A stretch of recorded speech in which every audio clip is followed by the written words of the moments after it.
It's time for this year's sacrifice. I'm Meeka Nomicon, and an offering must be made to the wolf in the woods. I stand in front of a table with 3 identical wooden boxes on it.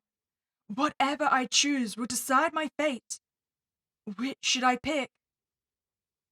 Well, since our continued existence seems to rest on a essential roll of the dice, I say we go straight down the middle. I open the box, and inside there's a small plank of wood. I am safe for now, until 1 year later. My name is called, and I approach the stage. I stand in front of a table with 3 identical wooden boxes on it. Whatever I choose will decide my fate. Which should I pick? Well, since this is one of the O2A2 jam games, and it's restricted to 1,000 words, I don't think the answers are going to change.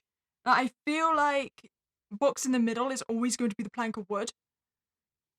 So that means we've either got the left or the right box.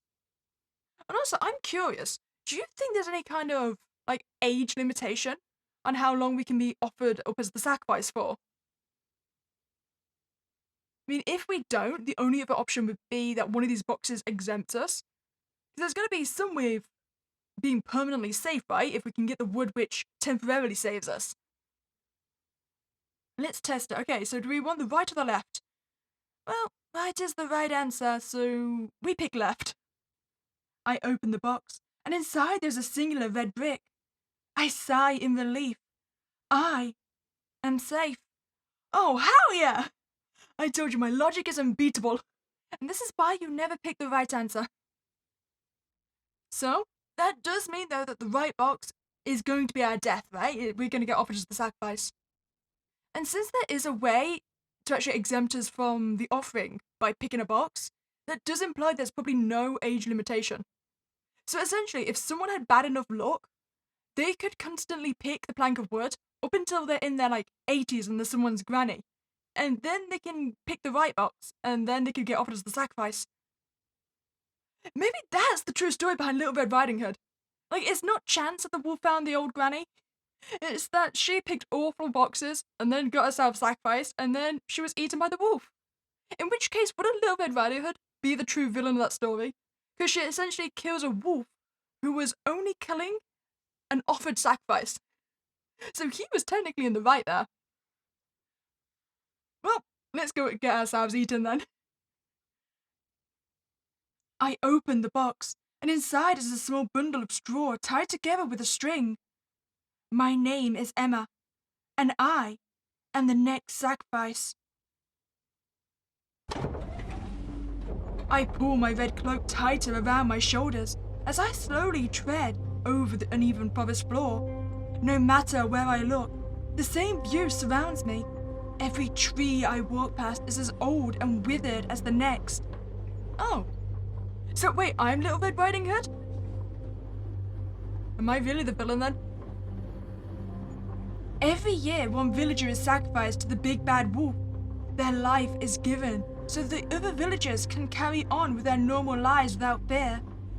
This year, the sacrifice is me. What would happen if you went a year where no one picked the straw? They all got ridiculously lucky. So the only thing I can think to happen is either A, you force the very last person who has to choose to pick the straw, in which case, bad luck for going last, or you force everyone to redraw again. So I know the chance of that happening is slim, because you got 3 choices and a lot of people, but, it's a possibility it could happen. I reach into the small pouch attached to my hip. Inside is a bundle of straw and a knife. I gingerly grasp the handle of the knife. The blade feels cold and weighty. The wolf must be in these woods somewhere. He must surely see me. Suddenly, a twig snaps to my left. Using all my strength, I spin and thrust the blade towards the noise. The knife strikes into nothing. The sudden motion causes my feet to slide, and I crash onto the floor. That was a great fall. Want some help? I don't move. I can't move. I've heard so many stories about the wolf, But I never thought that I would see him. He is tall and strongly built, with dark hair covering his face, arms, and chest. The two large ears atop his head seem to twitch in response to every small noise in the distance. Looking towards his mouth, I suddenly feel nauseous. What big teeth he has. You know, the issue of us swinging the blade at him is that we might have just broken the sacrificial rules.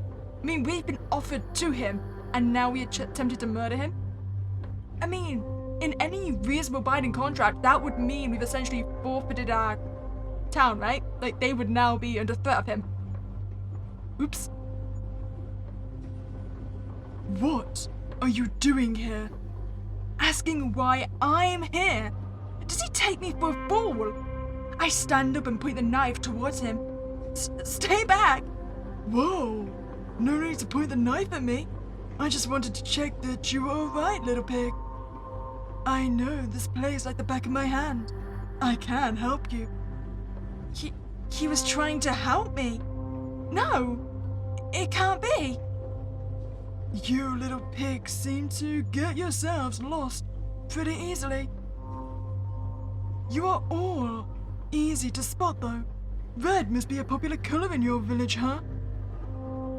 Is the wolf aware that we have this sacrificial agreement?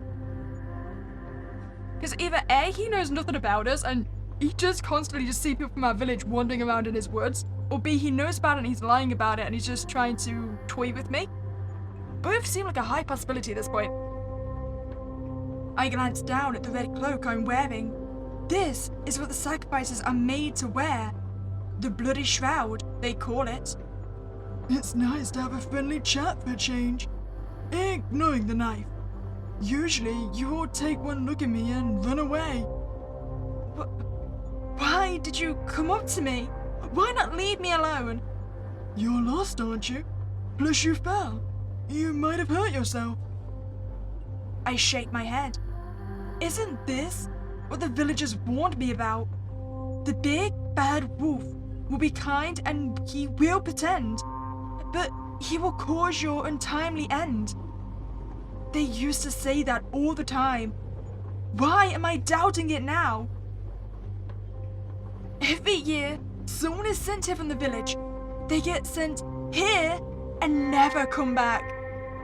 I don't understand. You hunt us! I think I would remember that. I mean, I don't believe him at all. But I'm curious if he is going to turn out to be some bloodthirsty beast and will maul us to death. So we're going to choose to believe him. The villagers warned me not to trust the wolf. I shouldn't trust him yet. I lower the knife, reach into my small pouch, and take out the bundle of straw. What is that? The reason why I'm here in the first place. The reason we all were here. I take a deep breath. I believe you. Appreciate it, little pig. My name is Emma. Oh, I'm Ben. Nice to meet you, Emma. Do you know what happened to the others, like me? Honestly, I have no idea. But sometimes I hear things, you know. He looks uncomfortable, as if there is something playing on his mind. What should I do now? Should I go back home? I imagine the villagers would be shocked that I am still alive. What would they say if I told them the wolf wasn't bad? Honestly, at this point, I don't trust the villagers. I feel like they might kill me if I return to the village and accuse me of trying to damn them. I don't see it ending well for us. And let's face it, any village that actively sacrifices their members to a singular wolf instead of hunting it down to kill it is probably not a society you should trust. No. Something about this feels off. I can't just go back. Not yet. I know this is asking a lot, but would you help me look for the villagers that you saw? Of course.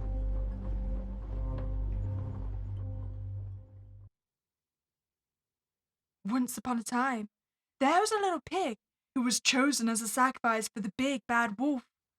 She was wary of him at first, but decided to put her trust in him. With the big bad wolf at her side, the little pig looked for the other sacrifices. For if they were not sacrifices for the big bad wolf, then what were they? She was determined to find out. So the way I see it, there's multiple possible situations here. Either A, he is going for the long con and he really is a big bad wolf, and he's essentially going to take me to a graveyard, right? And that's going to be where all the sacrifices are. B, second possibility, maybe there is a big bad wolf, but it's not him. I mean, no one has specified that he's the only creature inside this woods, and that could explain other noises that he mentioned he heard, right? So they still could be dead, not by him. And again, he could be taking us to a graveyard. Or my other option, they all had the same thought plan as me. Like, they met this wolf, they saw he wasn't actually going to kill them like they were told, and they also realized that they cannot return to this village. Like, they will die if they do, because they will be seen as damning the village and cursing them and inciting the wrath of the wolf. So they all choose not to go back, and they all have created their own society inside the woods.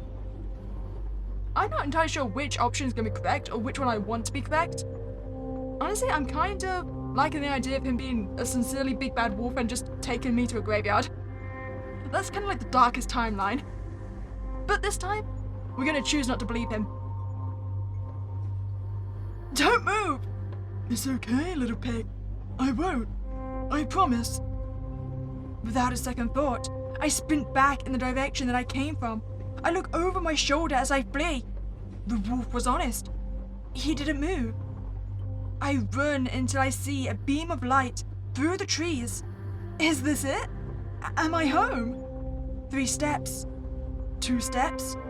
Just 1 step left. What did I tell you about this village?